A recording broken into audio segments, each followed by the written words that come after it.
Hey guys, so for today we're going to be talking about how to make sure that your website is ready for reopening. Now we've talked a little bit about COVID and how this has affected everything, but as far as we're concerned, as far as you're concerned, we all know just how we were forced to scramble through the decades of technology from where we were at to have live stream capabilities for our churches, to figure out how that works.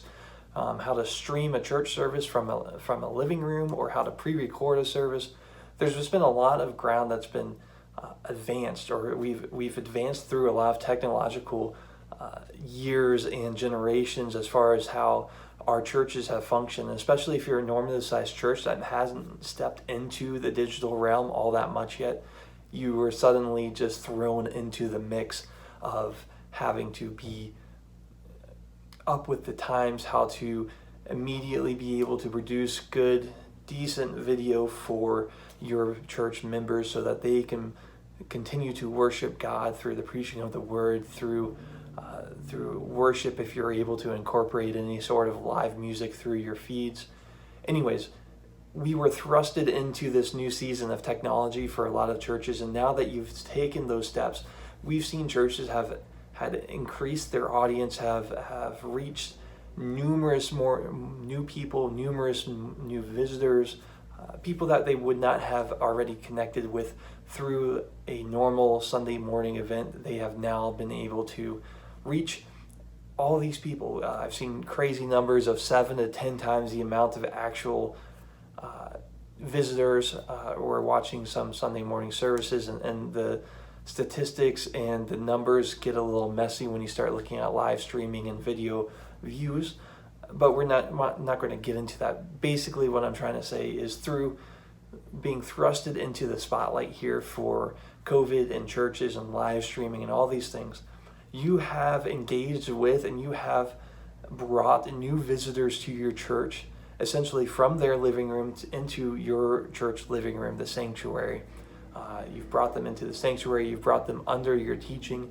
They have now connected with you in a way that they had not done so previously. But now, with everything kind of leveling off and even on the downslope here, as states and cities and local communities are reopening, as the authorities are allowing this process to begin to take place, how are you going to help transition these new individuals, these new families that have been participating with, who have made a connection with your church through a live stream, through a pre-recorded service, however you are doing it? They've connected with you.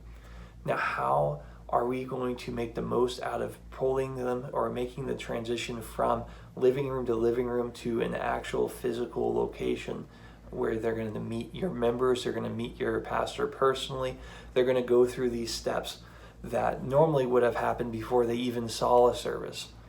So now it's kind of, in a sense, it seems like they've been kidnapped, they've been taken straight into the sanctuary, got to experience a sermon, got to experience worship with your church, and were able to escape without having to walk through any doors, without having to be introduced to anyone, without having to check their kids in for kids ministry, or even sitting through a Sunday school lesson. These things that they've avoided, which typically were part of the process for a Sunday morning. So all those things are still brand new to them, although the pastor is preaching, your worship leader, your worship team's music are familiar at this point. So we want to help give you a few ways to have your website be effective and help you transition these new folks from a live streaming platform-based connection with your church to a everyday relationship, as far as physical relationships with people, with your building, with everything that is involved, from your parking lot to checking kids in.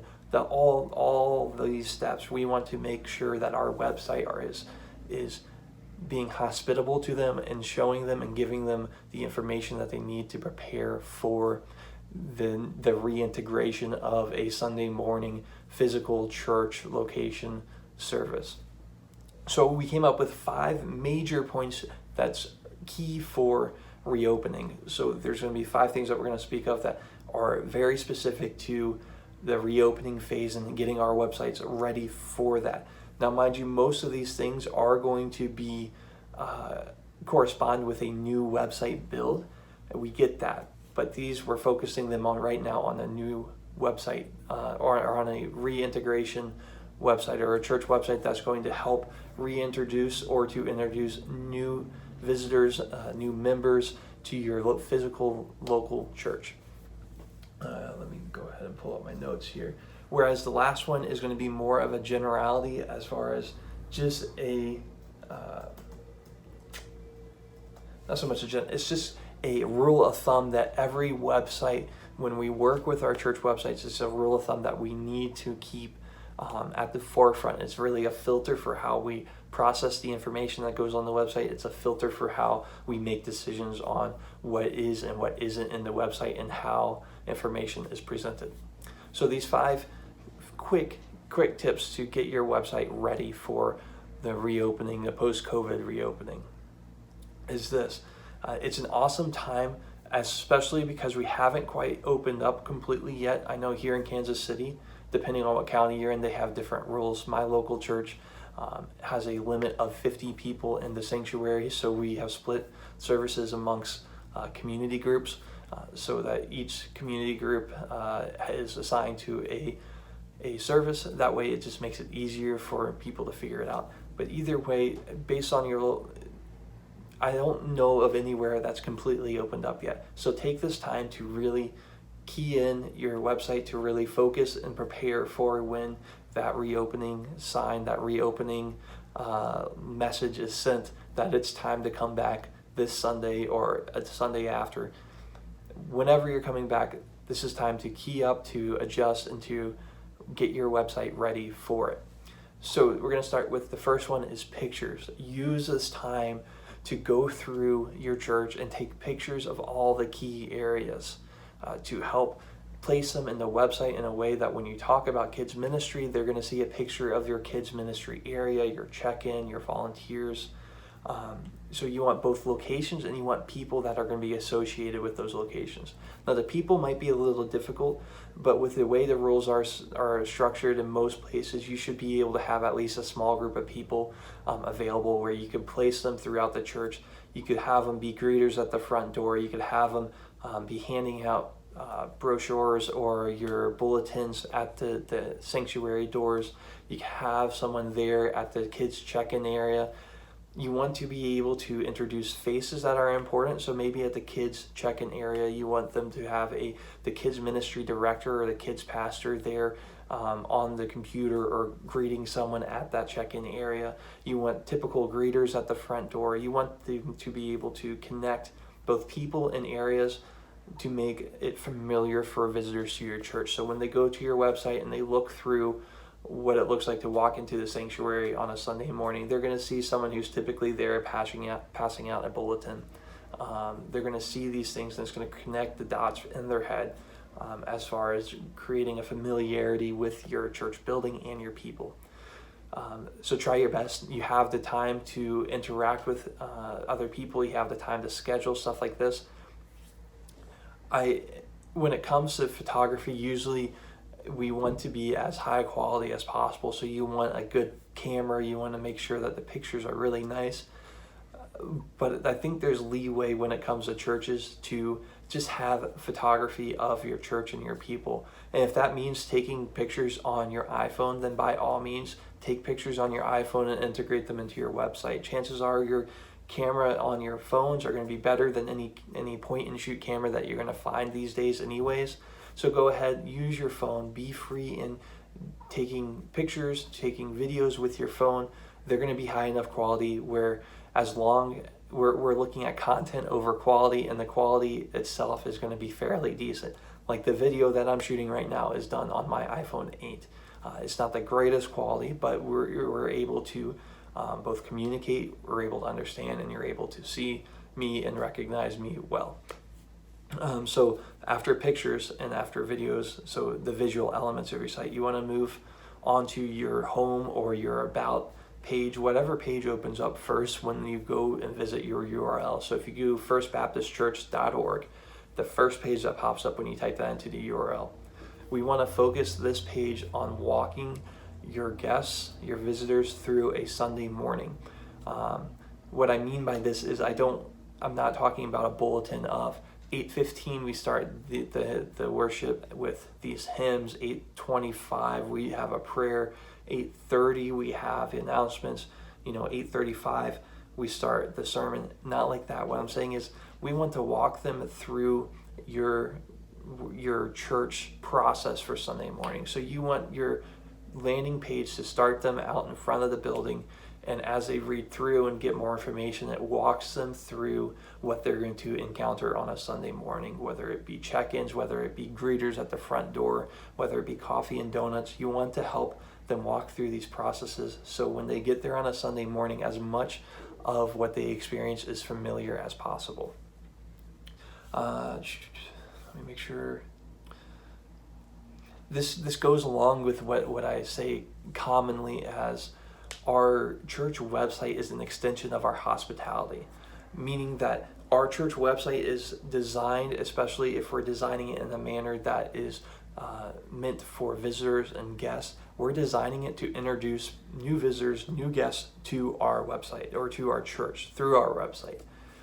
Meaning we want them to be, if you were to walk someone from the parking lot on Sunday morning, say a new family is coming, or your parents, or someone who's coming to your church, and you want to introduce them to your church as effectively and as efficient as possible.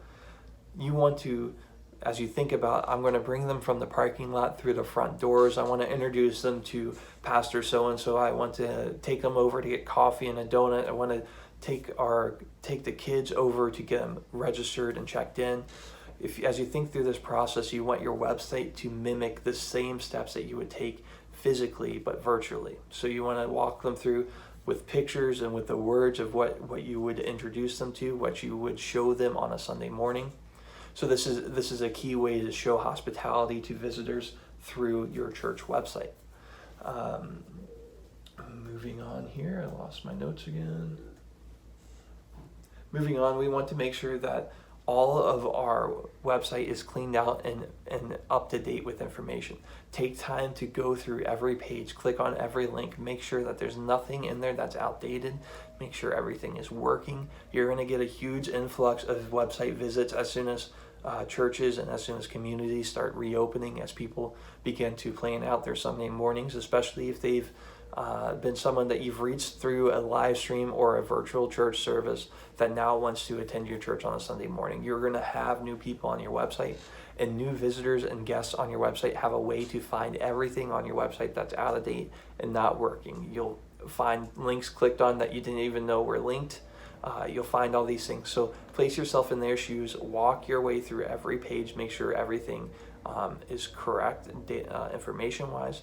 Work your way through all the information on there, read everything, put it through a word processing app like Word, or use it Grammarly. Walk through these steps, make sure everything is up to date, everything is grammatically accurate, and it's easy to read. Huge time to do this because, like I said, visitors have a way to find their way into places on the website that no one knew even existed. Following this, we move into the fourth step, which is really just work on the flow of your website. Now, with how websites are built and just the current state that we're in technologically, websites are meant to scroll more than they're meant to click. And what I mean by that is the scrolling action is a lot more natural on mobile than clicking on links and buttons, simply because the screen is smaller. So the accuracy of the clicks or the presses on the phone screen to open up a new page or go to somewhere else in the site is not quite as accurate and efficient as it may have been before, when websites were primarily desktop centered. So just to clarify, what I mean is most of your website views are going to be done through mobile. So on our website here for Anthro, about 60 to 70% of visitors to our website are doing so through their phone, doing so through social media links, stuff like that. So when someone is observing or reading through our website, they're scrolling on their phone. And if you think about it, how often and how natural is that scroll up through information that we do on our phone. We do it for text messages. We do it for anything else that we're searching the web. We're on social media. It's a scroll, not click, click, click. So as we work through Webflow, try to think through how your website flows. Try to keep all the information more on a flowing page that changes and is dynamic, but everything is on that page and it's accessible through a scroll more so than clicks. Even throwing back to kind of some more of the old school style of websites, where if you click on the menu and there's a drop down menu of multiple different options. Most new modern websites don't have that, and that's simply just an expression of scroll is more powerful, scroll is easier, and scroll is more likely to be done than clicking. It's a way to keep people on your website. So optimize it to flow well with scrolling more so than clicking. And this will just help the user experience for new visitors for your church.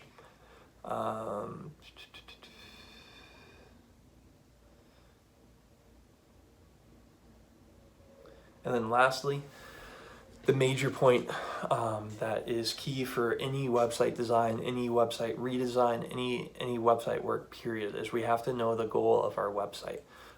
Here we stress the importance of having websites geared towards visitors. We want a website that is going to provide all the information up front and is going to function as a hospitality center for a new guest or new visitor to your church. We want it to function in a way where it introduces your church to them. And we think that by putting this forefront as the purpose of your website, it gives you a filter to make decisions by. So it allows you to decide whether this information makes it on the website or where this information makes it on the website, where you don't want to have these, you don't want committee meetings on the front page if you're visitor geared. You want Sunday morning services. You want the entry point to your church to be the entry point of your website, and you just want this all to function well. So make sure that you have this in mind and make sure that you pick one. Your website's either going to be designed for members or going to be designed for visitors. There is no in between. There is no yes. There is no and both option. It's incredibly hard to do this well, and especially if your website is being managed by volunteers or by pastoral staff or ministry staff that were specifically trained in communication and website design, things like this, where we're simplifying the process. We're making sure that our websites are as effective as possible given the resources and the people that we have. So pick one, visitors or members, and then make every decision based off of that. Does this information belong on the website? One, does it belong on this page? Do we need to change the way it's stated to make it more understandable? All these decisions that you run through this question of, is this helpful for a new visitor, or is this helpful for our members? Like I said, we here at Anthro are huge proponents of the visitor geared website, where the majority of the website is designed to help visitors find more information, to interact with the church, and to be introduced to your church. So everything that we would see is this information helpful for visitors? Is it understandable for visitors? Is this page useful for visitors? Stuff like this is the questions that we would ask to make sure that our website is fully geared and ready to handle our goal, or to achieve our goal, which is to introduce visitors to our church. So these were the 5 things that we wanted to help you guys understand as reopening begins here across the country due to COVID. Just briefly, is the first one is the 5 steps is make sure your pictures are up to date and that you're introducing your church to the people. Stay away from stock photography. It's okay if your photography isn't quite as nice as everything else. It's more important that the people and the places are recognizable and are true to your church. The second one here is we want to make sure that we're walking our visitors through a Sunday morning service. So if we're introducing guests to our church on a Sunday morning, physically we want to do the same virtually through our website. The third is we want to make sure all of our information on our websites are correct, so the pages are up to date, nothing is spelled incorrectly, our grammar is correct, it's understandable, we avoid language that may be complicated or convoluted for a visitor who may not understand some of the more church lingo that we use. Fourthly, you want to work on the flow of your website. Remember that scrolling right now is more efficient, more effective than clicking. So if you want to present information, we would suggest you present it below the information that precedes it, as opposed to clicking onto another page or is having a link that sends you elsewhere. And then fifthly is we want to make sure that our goal for the website is established, and that goal is used to filter out every decision that we make for our website and base everything we do on it. So those are our 5 tips here to help your church website be prepared for reopening here after COVID. If you have any further questions, feel free to comment below, to like this video on YouTube and Facebook. We'd love to interact with you guys to see what problems, what issues may arise in doing this. If you just have a general question or you want some clarification, feel free to reach out to us via social media, the comment section, emails, whatever works best for you. Feel free to reach out to us, and we'd be glad to answer these questions for you. We also want to introduce something fairly new, and it's going to be a service that we're offering here for a short period of time, which is essentially a expedited website build. Usually our website builds are going to take about a month, just due to the nature of time. For us here as seminary students, our time is fairly limited, so we're kind of blocked off here based off of how our school schedule goes and things like that. But we want to offer a way, especially now with reopening, if you feel like you're in a bind and you need a new website, but you don't have the time or the resources or the ability to do so on your own and in-house, feel free to reach out to us. We want to provide a service where we will be able to build you a website in 1 week. So from 7 days after the day that you initiate the contract with us, we will have your website fully built out for you in 1 week. There will be a price increase for this service, but this will be something that will be just a cost of expediting the process and expediting the stress on us here at Anthro.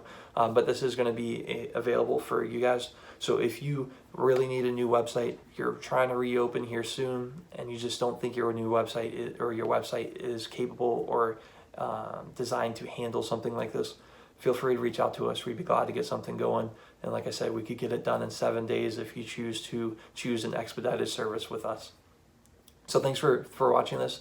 Again, feel free to reach out to us, and we'd be glad to help you here at Anthro, as we're just trying to help the local normative sized church glorify God more through website and logo design, through educating local churches, as well as providing these services for them.